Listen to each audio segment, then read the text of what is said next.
Women over 60. 5 things you should never reveal to any man or you'll be his puppet. Welcome to Wise Life After 60. I'm truly grateful you're here. Have you ever noticed that the more you share, the less people seem to value you? The moment you open up every detail, your plans, your fears, your past, something changes. You stop feeling special. Instead of being cherished, you become predictable, easy to read, and sometimes quietly overlooked. But here's the truth. That doesn't mean you're not enough. It simply means you've given away too much of your natural mystery, too much of your quiet power. In today's video, we'll explore the 5 things a woman should never reveal to a man, not out of fear, but out of wisdom. When you understand this, you'll step into a new level of confidence, independence, and influence that others will sense immediately, even in your silence. If this message resonates with you, give this video a like, share it with another woman who might need to hear it today, and subscribe to Wise Life After 60 for more reflections on the quiet strength of mature femininity. Now, let's begin with the first thing every grounded, self-assured woman always keeps to herself. Thing number 1. Your loneliness. It's natural to crave understanding, especially after years of life, loss, and longing. But when a woman speaks too soon about her emptiness, her sleepless nights, or her ache for companionship, something delicate happens. The balance shifts. What was meant to invite empathy can sometimes awaken pity. And pity, though disguised as care, is the slow erosion of respect. Let me share a story. A few years ago, a woman named Clara, elegant, thoughtful, widowed in her early 60s, told me about a man she'd met at a local art class. He was charming, soft-spoken, with a kind of quiet intelligence that immediately drew her in. After a few weeks of conversation, she found herself opening up about her loneliness since her husband's passing, the silence in her home, the fear that she'd grown invisible. The man listened with sympathy, even tenderness, but something shifted after that day. His admiration became condescension. He began to see her as someone fragile to comfort, not someone powerful to respect. One evening, she told me, I realized that by showing him my emptiness too soon, I made him believe I needed him to feel whole. That realization changed her. From then on, she decided to share her company, not her craving. Psychology calls this the projection of need, when vulnerability is mistaken for dependence. The truth is, men, like all humans, are drawn to balance, not desperation. They may be moved by compassion, but they are magnetized by confidence. The moment you speak from a void, you stop being a mystery and become a mirror for their ego. This doesn't mean you should hide your feelings or pretend to be unbreakable. It simply means that your inner world deserves to be earned, not offered. The wise woman understands that she can be open-hearted without being exposed. She lets her presence speak before her pain does. In philosophy, Marcus Aurelius wrote, "Your power lies in your mind's ability to remain its own." The same truth applies to the heart. When you keep your solitude sacred, you don't deny your need for connection. You elevate it. You teach others how to approach your soul, not with pity, but with reverence. So the next time you're tempted to fill a silence with confessions of loneliness, remember this: your quiet strength is more captivating than any story of sorrow. Thing number 2. Your past. Not because her past is something to be ashamed of, but because it is too sacred to be treated casually. Every life carries moments of joy, heartbreak, mistakes, and miracles. But not everyone is qualified to hold those memories with care. Psychology teaches us that when someone learns everything too soon, curiosity fades, mystery dies. Human nature tends to value what is slowly discovered, not what is easily handed over. When you unfold every detail of your history, your former loves, your regrets, your private wounds, you risk turning your depth into a map that others think they can navigate. But the truth is, your past is not a story to impress or justify. It's a temple you've already walked through. The philosopher Seneca once said, "To be noble is to live with a past you no longer need to explain." That is the quiet power of maturity, the ability to carry your history with grace, not as a confession, but as wisdom.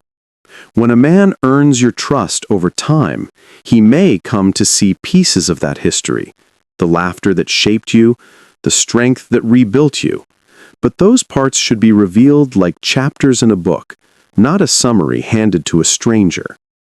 The women who keep their mystery tend to be remembered not for what they've endured, but for the light that still remains in them. The modern world often glorifies oversharing, convincing us that vulnerability means full transparency. But wisdom sees the difference between openness and exposure. You can be emotionally honest without being emotionally naked. You can share your truth without surrendering your privacy. That balance, the ability to stay genuine yet guarded, is what gives an older woman her quiet magnetism. She is not hiding.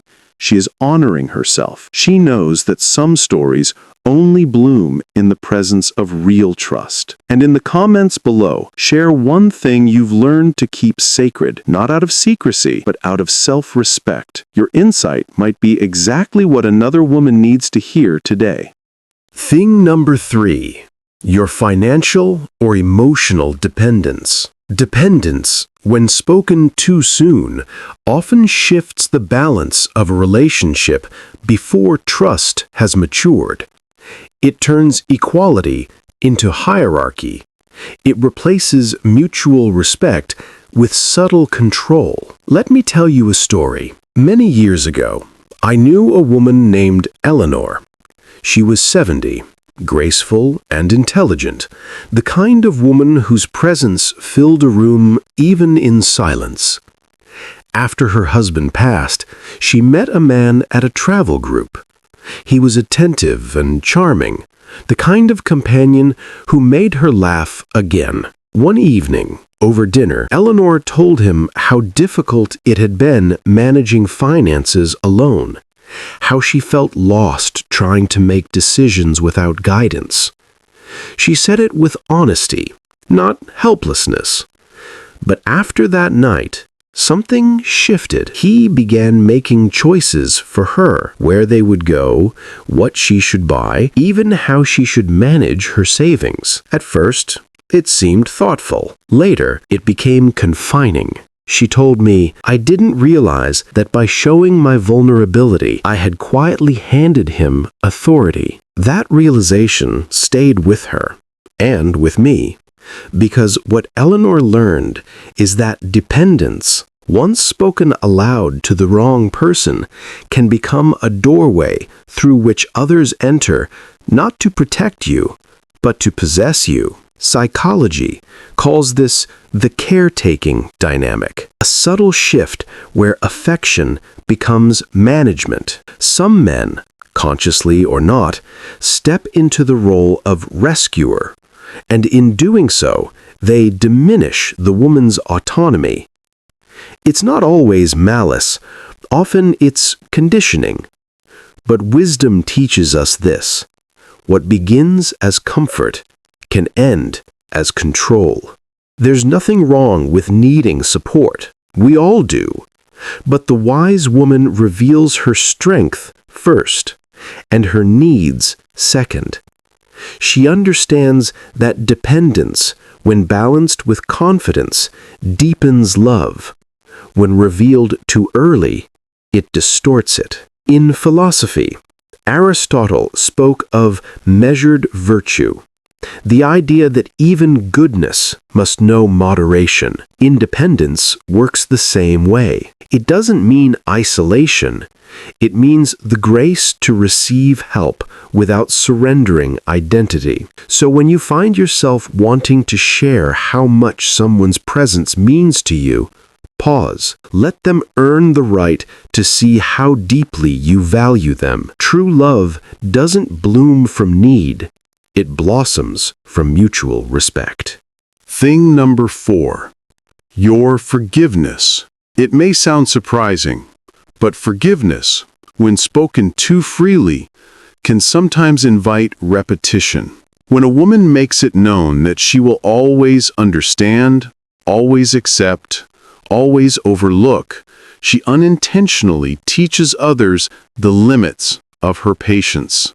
Psychology calls this emotional predictability, when kindness becomes so constant that it loses its weight. Human nature adapts to what feels safe, and when forgiveness is guaranteed, accountability often disappears. The strongest women I've met are not the ones who forgive easily, but those who forgive quietly. They do not announce it, they embody it.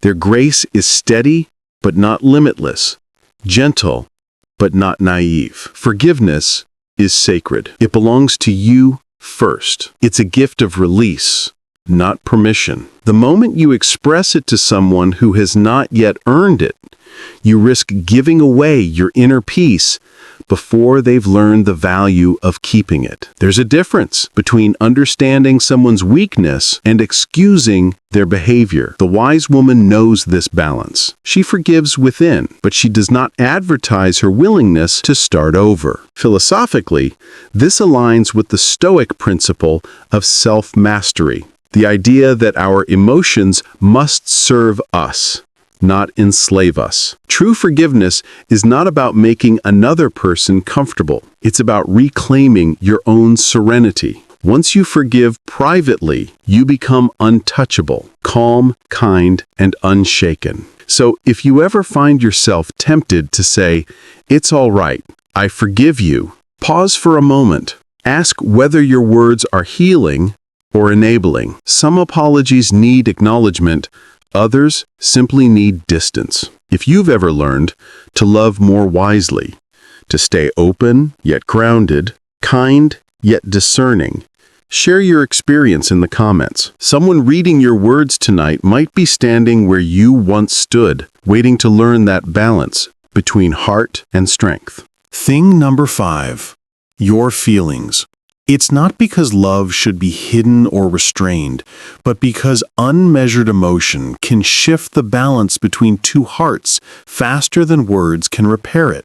Let me share a story. A friend of mine, Helena, met someone in her late 60s, a kind, articulate man who seemed genuinely fascinated by her spirit.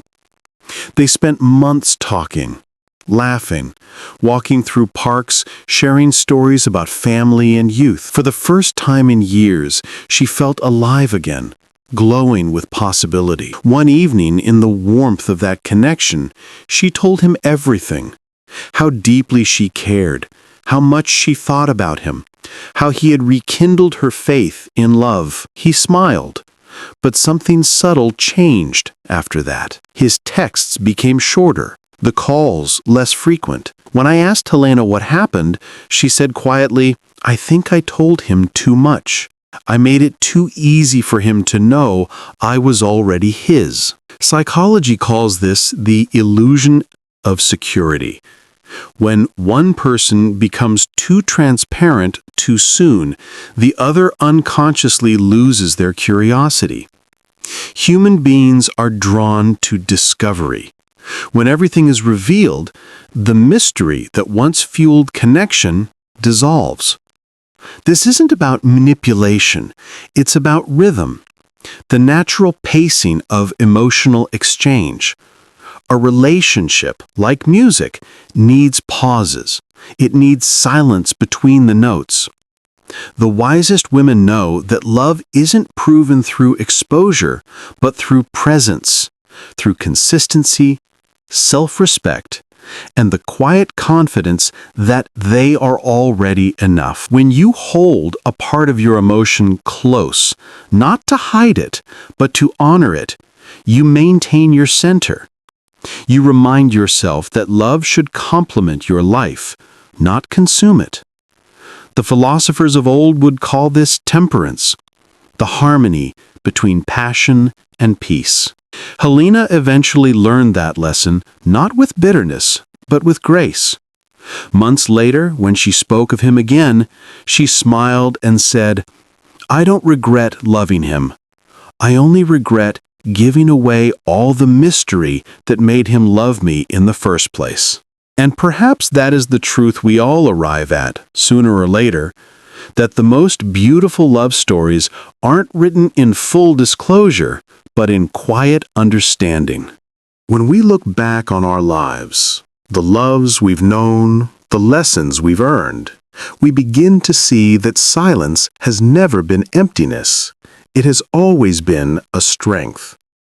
The 5 things we've reflected on today, your loneliness, your past, your dependence, your forgiveness, and your deepest feelings, are not walls, but boundaries. They are the quiet lines that protect your peace, your dignity, and your power. As women over 60, we understand now what our younger selves could not, that love built on mystery and respect lasts longer than love built on exposure. Every time you choose what to keep for yourself, you remind the world that your worth does not depend on anyone's understanding of you. It comes from within, from the long journey of becoming your own anchor, your own home. Philosophers from every age have spoken of this. The Stoics called it self-possession, the art of remaining whole no matter who stands beside you or who walks away. True confidence is not loud. It's quiet, steady, and unshaken by the need to be known completely. So, if you've ever wondered whether your silence makes you distant, remember this.